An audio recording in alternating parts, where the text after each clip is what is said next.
இன்று திடீரென அம்மா உணவகம் ஒன்றுக்குள் நுழைந்த முதல்வர் ஸ்டாலின் அங்கு தயாரிக்கப்படும் உணவுகள் தரமுடன் உள்ளதா என சோதித்து பார்த்தார். உணவுகள் மட்டுமன்றி உணவு தயாரிக்கப்படும் சமையலறை, உணவுக்கான பொருட்கள் ஆகியவையும் சுகாதாரமாக உள்ளதா எனவும் சோதனை செய்த முதல்வர் ஸ்டாலின் அங்குள்ள ஊழியர்களிடம் உரையாடி அம்மா உணவகம் தொடர்பான விஷயங்களை கேட்டறிந்தார். இது தொடர்பாக தனது சமூக வலைதள பக்கத்தில் பதிவு ஒன்றை போட்டுள்ள முதல்வர் ஸ்டாலின் அதில் கூறியிருப்பதாவது: நாம் ஆட்சி பொறுப்பேற்றவுடன் அம்மா உணவகங்களை மூடிவிடுவோம் என புரளிகளை கிளப்பியது ஒரு கூட்டம்.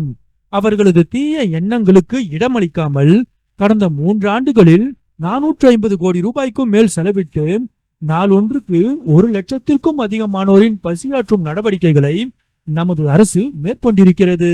இன்று தேனாம்பேட்டை பகுதியில் உள்ள அம்மா உணவகம் ஒன்றில் திடீர் ஆய்வு மேற்கொண்டு மக்களிடம் உணவின் தரம் குறித்தும் அங்குள்ள பணியாளர்களிடம் அவர்களின் தேவை குறித்தும் கேட்டறிந்தேன். அதையொட்டி சென்னையில் உள்ள அம்மா உணவகங்களுக்கு 7 கோடி ரூபாய் மதிப்பில் புதிதாக பாத்திரங்கள் மற்றும் சமையல் கருவிகள் வாங்கவும், அம்மா உணவகங்களை புனரமைத்திட 14 கோடி ரூபாய் ஒதுக்கவும் உத்தரவிட்டுள்ளேன் என்று கூறியுள்ளார்.